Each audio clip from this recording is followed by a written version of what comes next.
Hello friends, मैं आपका mentor ए सिंह और आज फिर हम आरपीएससी लाइब्रेरी साइंस की तैयारी करेंगे। और आरपीएससी लाइब्रेरी साइंस में यानी कि आज जो टॉपिक होना था वो होना था लॉ ऑफ लाइब्रेरी साइंस, यानी कि सारे के सारे लॉ ऑफ लाइब्रेरी साइंस। और लॉज ऑफ लाइब्रेरी साइंस मैंने कहीं ना कहीं कई बार करा चुका है, तो इसलिए मैं सोच रहा हूँ इसको स्किप मार के आपका रिसोर्स शेयरिंग लेके चलूँ। पर आपका ये जो टॉपिक है देखो बड़ा भी टॉपिक है और कहीं ना कहीं आपको चीज़ों को आसानी से समझाने के लिए सारी चीज़ों को अरेंज करना पड़ेगा। और सारी चीज़ों को अरेंज करने के लिए यानी कि एक तरह से मान के चलिए, मैं तो ये कह रहा हूँ क्योंकि मैंने आपको ये टॉपिक देखो EMRS में पढ़ा दिया है, UGC नेट में पढ़ा दिया है, तो वहाँ से भी आप कर सकते हो। नहीं तो चलिए मैं आज आपको जो पहले इंपॉर्टेंट टॉपिक है लॉ ऑफ लाइब्रेरी साइंस, सबको पता है कि 5 नियम जो कहते हैं कहाँ क्या कहते हैं, तो उसकी कहानी को हम शायद से कल लेके चले, क्योंकि आपका ये टॉपिक मैं करा दूँगा। पहले आज आपको करा देता हूँ रिसोर्स शेयरिंग के बारे में। छोटा टॉपिक है और छोटा टॉपिक क्या है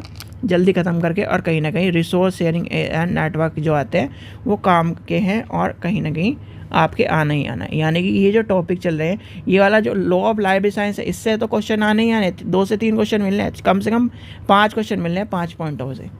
और इससे भी क्या क्या रिसोर्स शेयरिंग से आपको क्वेश्चन ही क्वेश्चन मिलते हैं, यानी कि रिसोर्स शेयरिंग में भी 2 क्वेश्चन मिलते हैं, तो इससे भी आपको पता होना चाहिए। तो सबसे पहले आती है कहानी, क्योंकि ये छोटा टॉपिक है और वो है बड़ा टॉपिक, आपको बिल्कुल आसानी से प्यार से समझाया जाएगा, जिससे वैसे भी आप क्या प्यार उससे समझने वाले नहीं हो, क्योंकि आपने प्यार से खुद ही टॉपिक को पढ़ चुका है। क्यों? क्योंकि आपने पहले ही वही इस चीज़ को टॉपिक को समझ, यानी कि आपने नेट क्वालिफाई हो, यानी कि रिसर्च को आपने कर चुके, तो आप इस चीज़ को समझ चुके हो, यानी इस चीज़ को कहीं ना कहीं लाइब्रेरी में यूज़ कर चुके हो, तो आपको यही पता होना चाहिए।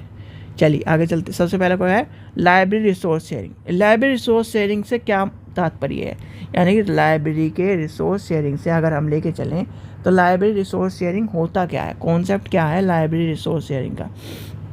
अगर एक शब्द में लेके चलें, लाइब्रेरी के क्या है संसाधन, यानी कि रिसोर्स शेयर का मतलब क्या होगा, यानी कि शेयरिंग का मतलब क्या होता है। लाइब्रेरी रिसोर्स शेयरिंग को हिंदी में क्या कहेंगे, लाइब्रेरी रिसोर्स शेयरिंग को अगर हिंदी में लेके चलें तो हिंदी में क्या कहेंगे, लाइब्रेरी को क्या कहते हैं पुस्तकालय और यानी पुस्तकालय और रिसोर्स को कहेंगे एक तरह से संसाधन, और इसको साझीकरण, यानी कि पुस्तकालय के जो संसाधन हैं उन्हें साझा करने की बात कही गई है। और रिसोर्स शेयरिंग सीधे एक कॉन्सेप्ट पे चलता है, जब हम यानी कि जब किसी भी, और रिसोर्स शेयरिंग में, हाँ रिसोर्स शेयरिंग में ये भी तो आपको पता होना चाहिए रिसोर्स शेयरिंग में होता क्या क्या है, यानी कि ये आपके लाइब्रेरी की बिल्डिंग है, ठीक है, क्या है लाइब्रेरी की बिल्डिंग है।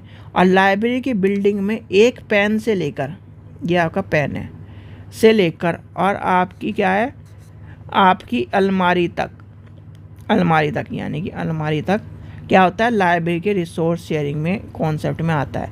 यानी कि मान के चलिए आपका ये है ए लाइब्रेरी, यानी कि अभी मिटा दिया, ये देखिए ये है ए लाइब्रेरी, ये है बी लाइब्रेरी, ठीक है, और ये है सी लाइब्रेरी। इसमें क्या है इस सी लाइब्रेरी के पाठक को क्या चाहिए जी, 5 लॉज ऑफ लाइब्रेरी साइंस चाहिए। 5 लॉज ऑफ लाइब्रेरी साइंस है हमारे ए लाइब्रेरी के पास, यानी इस लाइब्रेरी के पास है 5 लॉज ऑफ लाइब्रेरी साइंस। तो क्या करा इनके, और रिसोर्स शेयरिंग में यह ध्यान रखना, कभी भी आप रिसोर्स शेयरिंग की बात करो तो सबसे पहला कॉन्सेप्ट होता है संबंध का अच्छा होना। यानी कि अगर व्यक्ति के संबंध अच्छे नहीं होंगे, अगर लाइब्रेरी के संबंध अच्छे नहीं होंगे, तो क्या होगा रिसोर्स शेयरिंग का कॉन्सेप्ट नहीं चलेगा। यानी चाहे आप कितनी भी अपनी टक्कर मार लो, चाहे कुछ भी कर लो, रिसोर्स शेयरिंग का नहीं होगा।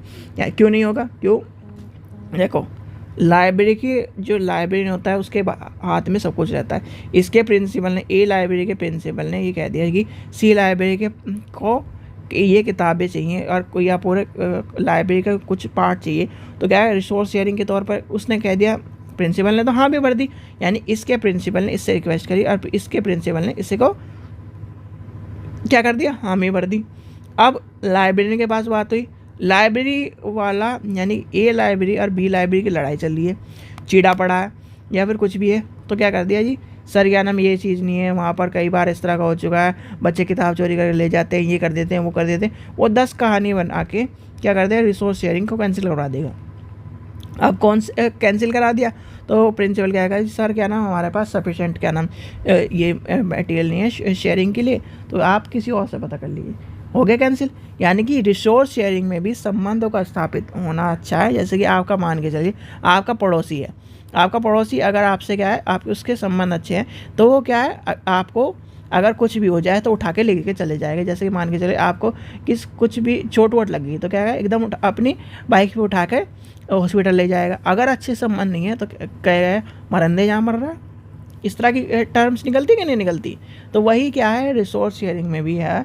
रिसोर्स शेयरिंग जो होता है वह उसके अंदर यानी संसाधनों का पुस्तकालय में संसाधनों का साझीकरण एक क्या है उद्देश्य है, जिसके आधार पर हम क्या करते हैं कुछ लाइब्रेरी अपने जितने भी सामग्री है जिसमें क्या है उसका स्टाफ, जितने भी अलमारी हैं, जितने भी किताबें हैं, जितने भी यानी कि ग्रंथालय में सामग्री हैं, जितने भी चीज़ें हैं, रिसोर्स हैं यानी संसाधन हैं, उनको क्या करता है एक दूसरे के साथ यानी कि दूसरी लाइब्रेरी के साथ शेयर करना या साझा करना लाइब्रेरी रिसोर्स शेयरिंग कहलाता है। क्या कहलाता है?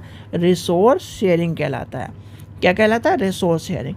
और जब रिसोर्स शेयरिंग आ जाएगा, जब रिसोर्स शेयरिंग हो जाएगा उसके बाद होता है इंफॉर्मेशन, यानी कि इंफॉर्मेशन का शेयरिंग। इंफॉर्मेशन शेयरिंग उसे कहते हैं, इंफॉर्मेशन शेयरिंग उसे कहते हैं, या फिर नेटवर्क की बात आएगी। यानी कि नेटवर्क क्या होता है? एक जाल होता है। रिसोर्स शेयरिंग समझ में आ गया? यानी कि वह प्रक्रिया जिसमें कि लाइब्रेरी का एक लाइब्रेरी दूसरे लाइब्रेरी के साथ अपने संसाधनों को, अपने चीज़ों को क्या करती है? साझा करती है। वह क्या कहलाते हैं? रिसोर्स शेयरिंग होती है।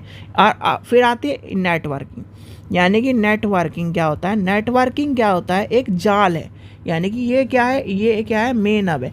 और यहाँ का ABCDEF।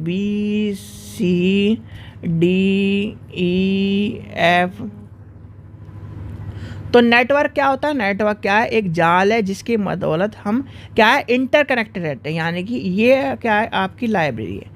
यहाँ क्या है? यानी कि जैसे कि आप मान के चलिए ये क्या है? Central library. और ये क्या है? ये एजुकेशन की लाइब्रेरी है। क्या है? इंजीनियरिंग की लाइब्रेरी, आर्ट्स की लाइब्रेरी, साइंस की लाइब्रेरी, ये कॉमर्स की लाइब्रेरी है, उसकी ये मान के चलते हैं कि लॉ की लाइब्रेरी है, ये आपके फैशन डिज़ाइन की। तो ये क्या है? एक दूसरे में यह क्या है? कनेक्टेड है। और किसकी बदौलत कनेक्टेड है? इसकी बदौलत। जैसे क्या है? इसकी बदौलत यानी सेंट्रल लाइब्रेरी की बदौलत। सेंट्रल लाइब्रेरी क्या है? इसके साथ कनेक्टेड है। यानी कि एक जाल जिसकी बदौलत हम क्या करते हैं? एक साथ कनेक्टेड रहते हैं। और उसी की बदौलत हम क्या करते हैं? लाइब्रेरी में इंफॉर्मेशन को शेयरिंग होती है। लाइब्रेरी इंफॉर्मेशन क्या शेयरिंग होती है। जैसे कि आपका मान के चलिए कि आपकी जो नेटवर्किंग का जिम्मा है वो किसके पास है? बताइए। सभी लाइब्रेरी को नेटवर्किंग का यानी पब्लिक लाइब्रेरी नेटवर्किंग का जिम्मा कौन उठाए हुए बैठा है? यानी कि RRLF। यानी RRLF के क्या है? लाइब्रेरी के नेटवर्क का जिम्मा उठाया हुआ बैठा है। और RRLF की यानी RRLF तो उठाया हुआ बैठा है, पर RRLF के बदौलत क्या है? ALA यानी कि इंडियन लाइब्रेरी एसोसिएशन क्या है? इंडियन लाइब्रेरी एसोसिएशन एक जिम्मा उठाए बैठी है। किसकी बदौलत? RRLF की यानी पब्लिक लाइब्रेरी के साथ मिलकर कि किसी को भी कोई भी ज़रूरत हो, किसी को भी किस तरह की लाइब्रेरी की समस्या हो तो वो क्या करें? सॉल्व करने का काम करें। ये आपका कॉन्सेप्ट था छोटा सा जो आपको समझ में आ गया। आशा करता हूँ आपको वीडियो पसंद आए तो लाइक करें, चैनल को सब्सक्राइब करें, वीडियो को ज़्यादा शेयर करें। और जो आपका ये टॉपिक है लॉज ऑफ लाइब्रेरी साइंस, चलो इसे एक बार को करवा देंगे क्योंकि ये वैसे टॉपिक कई बार हो चुका है तो आपको समझ में आपको पता होगा कि क्या है। इसके बाद क्या लाइब्रेरी मूवमेंट्स एंड रेगुलेशन, ये आपको मैंने करा चुका है। फिर आपका यानी एक्सटेंशन सर्विस भी हो चुका है।